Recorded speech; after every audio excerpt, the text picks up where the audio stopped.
المرسلین اما بعد فاعوذ باللہ من الشیطان الرجیم بسم اللہ الرحمن الرحیم۔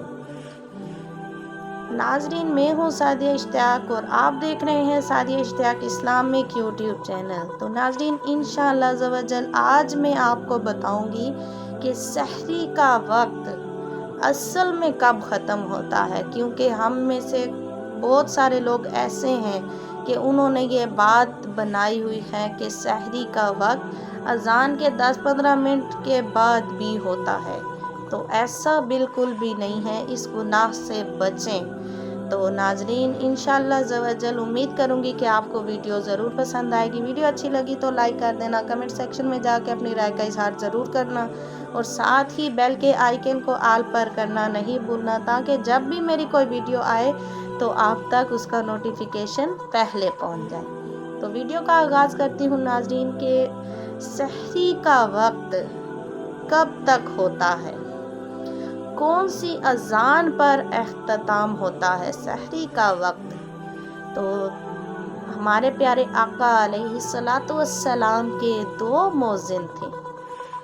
رسول اکرم صلی اللہ تعالی علیہ وآلہ وسلم نے فرمایا کہ جب عبداللہ بن مکتوم اذان دے تو کھاتے پیتے رہا کرو۔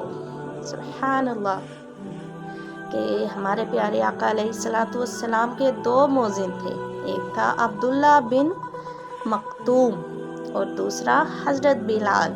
تو جب پہلی اذان ہوتی ہے تو اس کی حقیقت یہ ہے کہ ہمارے پیارے آقا علیہ الصلوۃ والسلام نے فرمایا کہ جب پہلی اذان یعنی عبداللہ بن مکتوم اذان دے تو کھاتے پیتے رہا کرو۔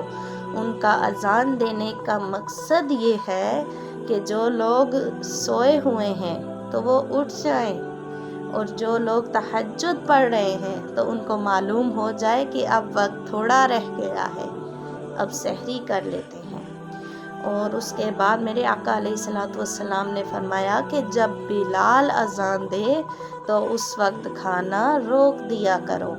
اور ساتھ ہی میرے پیارے بھائیوں اور پیاری بہنوں، اس بات کو بھی آپ غور سے سن لیجئے کہ اگر کوئی شخص، مثال کے طور پر اگر کوئی شخص کھانا کھا رہا ہے، دوسری اذان ہو گئی، ایک لقمہ اس کے منہ میں ہے، تو کیا وہ لقمہ تھوک دے گا؟ ایسا نہیں کرے گا نا، تو وہ لقمہ نگل لے گا۔ اور اس کے بعد اگر جو اس کے ہاتھ میں کوئی چیز ہے تو کیا اگر وہ لقمہ ہی ہے تو اس کو کھائے گا کہ پھینک دے گا؟ یہ بات آپ کو خود سمجھنے کی ضرورت ہے۔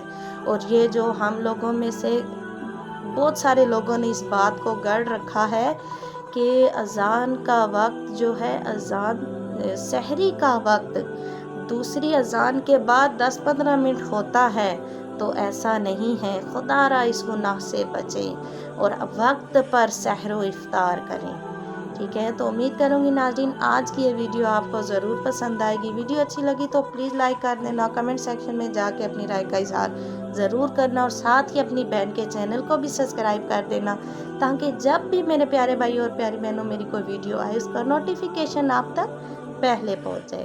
اور ساتھ ہی آپ سحر و افطار کی جو پیاری پیاری دعائیں ہیں وہ بھی ضرور پڑھا کریں، رمضان المبارک کے جو وظائف ہیں وہ بھی کیا کریں، اور اپنی بہن کو دعاؤں میں ضرور یاد رکھنا۔ جزاک اللہ خیرہ، اللہ حافظ۔